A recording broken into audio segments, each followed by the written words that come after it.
En la mitología griega, cuando las almas descienden al Tártaro, cuya entrada principal se halla en un bosque de álamos negros, junto al océano, los piadosos parientes proveen a cada una con una moneda que colocan bajo la lengua de su cadáver. Así pueden pagar a Caronte, el avaro, que los transporta en una embarcación desvencijada al otro lado del Estigia. Este río aborrecible linda con el Tártaro por el lado occidental y tiene como tributarios el Aqueronte, el Flegetonte, el Cacito, el Aornis y el Lete. Las almas pobres tenían que esperar eternamente en la orilla más cercana, a menos que eludieran a Hermes, su conductor, y se deslizaran por una entrada trasera, como la del Ténaro Laconio o la del Aornis Tesproto. Un perro de 3 cabezas, llamado Cerbero, guarda la orilla opuesta del Estigia, dispuesto a devorar a los intrusos vivientes o a las almas fugitivas. La primera región del Tártaro contiene los tristes campos de Asfódelos, donde las almas de los héroes vagan sin propósito entre las multitudes de muertos menos distinguidos, que se agitan como murciélagos y donde solamente Orión tiene todavía valor para cazar a los ciervos espectrales. No hay uno solo que no prefiriese vivir esclavo de un campesino pobre a gobernar en todo el Tártaro. Su único placer consiste en las libaciones de sangre que les proporcionan los vivientes. Cuando las beben vuelven a sentirse casi hombres. Más allá de esas praderas se hallan el Erebo y el palacio de Hades y Perséfone. A la izquierda del palacio, según se acerca a él, un ciprés blanco da sombra al estanque del Lete, a donde van para beber las almas comunes. Las almas iniciadas evitan esa agua y prefieren beber, en cambio, en el estanque del recuerdo, sombreado por un álamo blanco, lo que les da cierta ventaja sobre sus compañeros. En las cercanías, las almas recién llegadas son juzgadas a diario por Minos, Radamantis y Éaco, en un lugar donde confluyen 3 caminos. Radamantis juzga a los asiáticos y Éaco a los europeos, pero ambos remiten los casos difíciles a Minos. A medida que se dicta cada sentencia, las almas son conducidas por uno de los 3 caminos. El que lleva de vuelta a las praderas de Asfódelos, si no son virtuosas ni malas. El que lleva al campo de castigos del Tártaro, si son malas. Y el que lleva a los jardines del Elíseo, si son virtuosas. El Elíseo, gobernado por Crono, se halla cerca de los dominios de Hades y su entrada está próxima al estanque del recuerdo, pero no forma parte de ellos. Es una región feliz, donde el día es perpetuo, sin frío ni nieve, donde nunca cesan los juegos, la música y los jolgorios, y donde los habitantes pueden elegir su reencarnación en la tierra en cualquier momento que lo deseen. En las cercanías están las islas de los bienaventurados, reservadas para quienes han nacido 3 veces y han alcanzado 3 veces el Elíseo. Pero algunos dicen que hay otra isla de los bienaventurados llamada Leuce en el Mar Negro, frente a la desembocadura del Danubio, arbolada y llena de animales salvajes y domesticados, donde las ánimas de Helena y Aquiles viven en una fiesta constante y declaman versos de Homero a los héroes que tomaron parte en los acontecimientos celebrados por él. Hades, que es feroz y celoso de sus derechos, rara vez visita el aire superior, excepto por asuntos de trabajo o cuando de pronto se siente dominado por la lujuria. En una ocasión deslumbró a la ninfa Mente con el esplendor de su carro de oro y sus 4 caballos negros, y la habría seducido sin dificultad si la reina Perséfone no hubiese aparecido a tiempo y metamorfoseado a Mente en una menta fragante. En otra ocasión Hades trató de violar a la ninfa Leuce, que se transformó igualmente en el álamo blanco que se alza junto al estanque del recuerdo. Se complace en no permitir que ninguno de sus súbditos, y pocos de los que visitan el Tártaro, vuelvan vivos para describirlo, lo que le hace el más odiado de los dioses. Hades nunca sabe lo que está sucediendo en el mundo superior, ni en el Olimpo, excepto la información fragmentaria que le llega cuando los mortales golpean sus manos en la tierra y le invocan con juramentos y maldiciones. Su pertenencia más apreciada es el yelmo de la invisibilidad que le dieron como muestra de agradecimiento los cíclopes cuando consintió en ponerlos en libertad por orden de Zeus. Todas las riquezas en joyas y metales preciosos ocultas bajo la tierra son suyas, pero no posee nada sobre ella, con excepción de ciertos templos lóbregos en Grecia y, probablemente, un rebaño de ganado vacuno en la isla de Eritella que, según dicen algunos, pertenece realmente a Helio. La reina Perséfone, no obstante, puede ser benigna y misericordiosa. Es fiel a Hades, pero no tiene hijos con él y prefiere la compañía de Hécate, diosa de las brujas, a la de él. El propio Zeus honra a Hécate, tanto que nunca le niega la antigua facultad de la que ha gozado siempre, la de conceder o negar a los mortales cualquier don que deseen. Tiene 3 cuerpos y 3 cabezas. De león, perro y yegua. Tisífone, Alecto y Megera, las erinias o furias, viven en el Erebo y son más viejas que Zeus o que cualquiera de los otros olímpicos. Su tarea consiste en oír las quejas de los mortales contra la insolencia de los jóvenes, con los ancianos, de los hijos, con los padres, de los huéspedes con los anfitriones, y de los amos de casa o ayuntamientos con los suplicantes, y castigar esos delitos, acosando a los culpables implacablemente, sin descanso ni pausa, de ciudad en ciudad y de país en país. Llevan, en las manos, azotes tachonados con bronce y sus víctimas mueren atormentadas. Es imprudente mencionarlas por su nombre en la conversación, de aquí que se las llame habitualmente Euménides, que significa las bondadosas, así como a Hades se le llama Plutón o Pluto, el rico. En la mitología egipcia, Anubis es representado iconográficamente como un chacal antropomorfo, es entre los dioses egipcios del más allá, quien se encarga de acompañar al alma en el viaje extracorporal. Su función, de hecho, es proteger a los muertos durante la momificación y transportar sus espíritus a Osiris, ante quien se pesaba el corazón del muerto, en espera de una confirmación o negación de la vida eterna. La respuesta dependía de una comparación con una pluma. La pluma de Maat. Si la balanza se inclinaba hacia el corazón, el alma iría a Mit. De entre los dioses egipcios más importantes no se puede dejar de mencionar a Maat, diosa de la justicia y la verdad, que suele dibujarse como una mujer, con una pluma en la cabeza y alas en lugar de brazos. De hecho, son precisamente sus plumas las que Anubis y Osiris utilizan para pesar el corazón de cada nueva alma que llega al más allá y determinar su destino. Amit o Amit es una deidad egipcia asociada con el ritual funerario. Se la conocía como la devoradora de los muertos o devoradora de corazones, ya que era quien destruía el corazón de los difuntos si estos no eran declarados justos. La mitología egipcia indica que cada difunto era conducido frente a Osiris en un juicio que llevaba su nombre en el inframundo también conocido como la Duat. Durante ese proceso se pesaba su corazón en una balanza que, en el otro platillo, sostenía una pluma.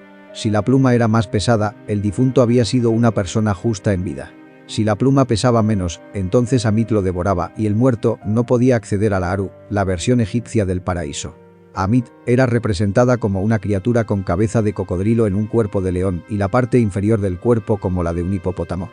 Era mencionada en el papiro de Ani, la versión más conocida del libro de los muertos.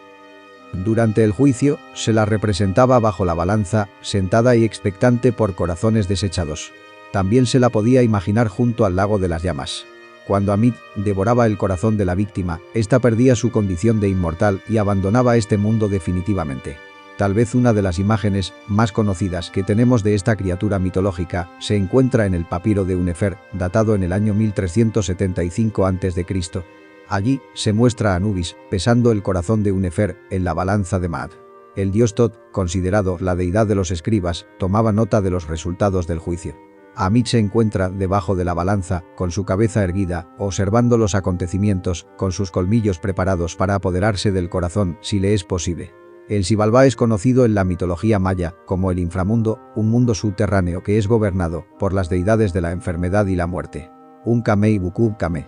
Para los mayas, el Xibalbá no era un mundo espiritual, sino lo veían como un espacio físico que estaba oculto bajo la superficie de la tierra, en el cual se podía acceder por medio de entradas reales. De hecho, se decía que la entrada a Xibalbá estaba ubicada en una cueva cerca de Cobán, Guatemala.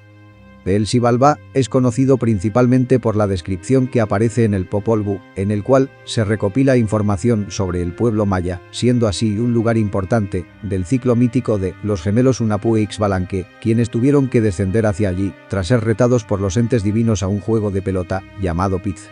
En el Popol Vuh, el Xibalbá es mencionado como un lugar subterráneo, que consta de varias estructuras, tales como el consejo y las casas de los señores de Xibalbá, jardines y otras estructuras que hacen de este lugar algo parecido a una gran ciudad. El camino que conduce a Xibalbá es descrito como un lugar que se compone de distintas pruebas y trampas, esto con el fin de engañar y confundir a los viajeros. Una vez que se superan todos estos obstáculos es que se podrá estar frente a Xibalbá. Unkame, deidad del inframundo o Xibalbá, fue representado como una figura demoníaca. Imperaba junto a Bukub-Kame, el reino de las tinieblas. Actuaba junto a Bukub-Kame. Juzgaban las almas que ingresaban por sus actos al inframundo, eran responsables de que los castigos se cumplieran, no obstante, tenían el apoyo de otras divinidades demoníacas. Pero, Bukub-Kame y Unkame eran la máxima autoridad. Helheim-Hel es conocido como el reino de la muerte y se encuentra en la parte más profunda, oscura y lúgubre del Yggdrasil, uno de los 9 mundos del Yggdrasil en la mitología nórdica. Está gobernado por Hela, diosa de la muerte e hija de Loki, y su entrada es custodiada por un perro conocido como Garm. Helheim y Niflheim suelen relacionarse como el mismo mundo, pero esto no es así. Niflheim es el reino del frío, el hielo y la oscuridad, principalmente, y, aunque también son propias en él, la muerte y la perdición, donde se dan estas dos últimas, específicamente es en Helheim, la capital de la muerte, por decirlo de alguna manera. En este mundo terminaban los que habían muerto por enfermedad o vejez, y una vez se entraba en él, ni siquiera los dioses podían salir, a causa del interminable, inagotable e intransitable río Hoy que los rodeaba. Por supuesto, todos los criminales irán al Helheim, pero para estos hay unas áreas especiales dentro del Helheim. El Nastrand, playa de cadáveres, también conocido como Nastrond y Nastrandir, es una sala, dentro del reino de Hel, donde irán las almas de las personas viles, los asesinos, los perjuros y los mentirosos notorios. También en Nastrand, como en el resto del Helheim, el sol nunca brilla y los puertos de la sala se abren todos hacia el norte. Las paredes están cubiertas con serpientes que miran todas hacia adentro, escupen sin parar veneno, así que esto fluye a torrenciales por la sala y llena todo con vapores venenosos. Hel era la hija de Loki y Angrboda, una giganta con la que Loki tenía una aventura. Sus hermanos eran Jormungand, la gran serpiente, y Fenrir, el lobo aterrorizante. Odín y otros dioses de alto rango habían oído terribles profecías acerca de los tres hermanos y resolvieron hacer algo al respecto antes de que pudieran causar demasiados problemas. Lanzaron Jormungand al mar, encerraron a Fenrir en cadenas inquebrantables y Odín lanzó a Hel al reino de Helheim, o Hel para abreviar. Allí, ella debía hacer alojamiento y ser responsable de las almas que murieron de enfermedad o vejez que esperaba que la mantuvieran ocupada. Ukupacha es el inframundo inca, aunque el mundo interior o el mundo inferior son quizás más apropiados. Está debajo del reino humano, donde los individuos no aptos son enviados después de la muerte. De hecho, Ukupacha era el dominio de Supai, el dios inca de la muerte, gobernante del mundo subterráneo y líder de una raza de demonios. El sentido de Ukupacha, como un inframundo, como un lugar de dolor y sufrimiento, fue tocado por el cronista y escritor Garcilaso de la Vega. En la primera parte de los comentarios reales de los incas, Supai o Supai es el demonio principal de la mitología incaica. Era a la vez el dios de la muerte y el señor del inframundo. Era la personificación de toda la maldad. Del mismo modo, luego de la conquista de América, la figura de Satanás, que ocasionaba todos los males de las almas pecadoras, fue identificada con Supai. En consecuencia, en idioma quechua, la palabra Supai en los textos cristianos significa diablo. En la India, Yama, el dios de la muerte, quien determina la justicia que cada alma recibirá y su camino después de morir. Se cree que Yama fue el primer humano en morir, por lo que tiene la tarea de presidir, donde descansarán los muertos. También se le conoce como Dharma, que en una traducción aproximada significa orden cósmico, ya que se dedica a mantener la armonía. Según los Vedas, los antiguos textos hindúes, existe un libro del destino, donde se registran los registros de las acciones de cada persona durante su vida. El nombre Yama significa gemelo en sánscrito védico y en algunos mitos hindúes tiene una hermana gemela llamada Yami, que es la diosa madre. Son dos de las deidades más antiguas y consideradas muy sabias. Sin embargo, su posición está por debajo del señor Shiva y del señor Vishnu, los dioses supremos. Aunque es una deidad temida, debido a su habilidad para decidir si la gente va al cielo o al infierno, también es conocido por ser empático y compasivo al aplicar la justicia. Solo castiga a los malvados y es considerado un amigo de la humanidad. Yama vive en un palacio en un lugar llamado Kalichi, que se encuentra dentro de Patala, el inframundo en hindi, y las regiones situadas debajo de la tierra. Yama está representado con piel verde. Lleva ropa roja y una corona brillante, con una flor en ella, y monta un búfalo. A veces tiene 2 brazos, mientras que en otras representaciones tiene 4. A menudo se le muestra llevando una soga que utiliza para atrapar a la gente. No es de extrañar que le temieran. Llevar un registro de las acciones de toda la humanidad es una tarea de enormes proporciones, por lo que Yama tenía varios ayudantes. El más notable es Chitragupta, que guarda el libro que registra las acciones de la humanidad. Lee el libro sobre las virtudes y pecados del alma del muerto y el dios de la muerte decide su destino. Las mejores personas pueden entrar en Pitris, que es el paraíso hindú. En la mitología china, Yanwan es el rey del infierno. Yanwan supervisa el inframundo, preside las 10 capas de Diyu, o el infierno budista chino, y juzga el destino de los muertos. Yanwan, su nombre chino más común, simplemente significa Rey Yan.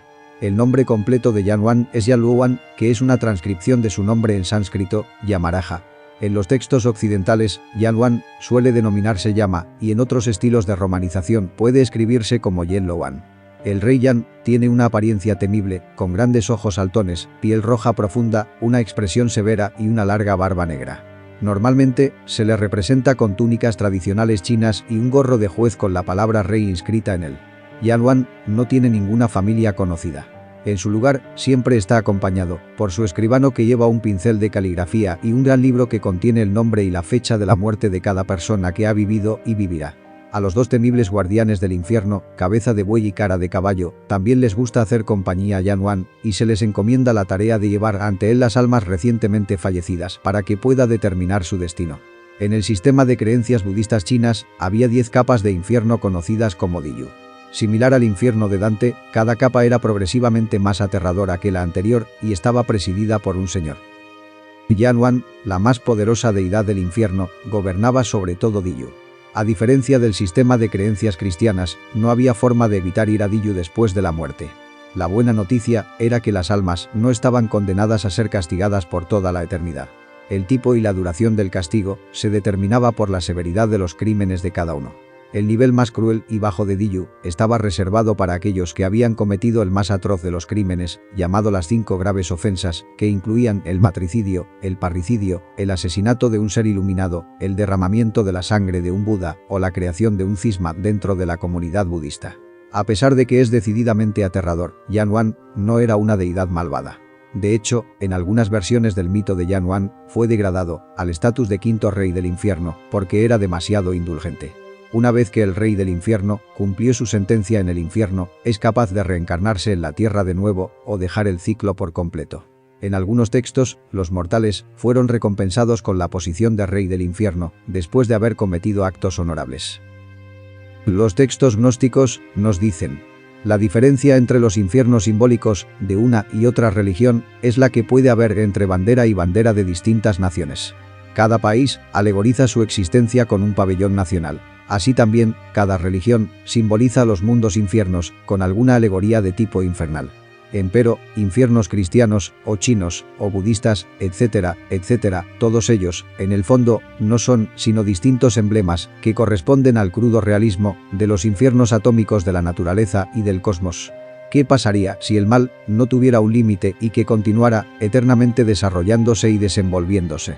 Jamás tendría el mal del mundo un límite. Se extendería victorioso por los espacios infinitos y dominaría el cosmos. Afortunadamente, el gran arquitecto del universo ha puesto un dique al mal.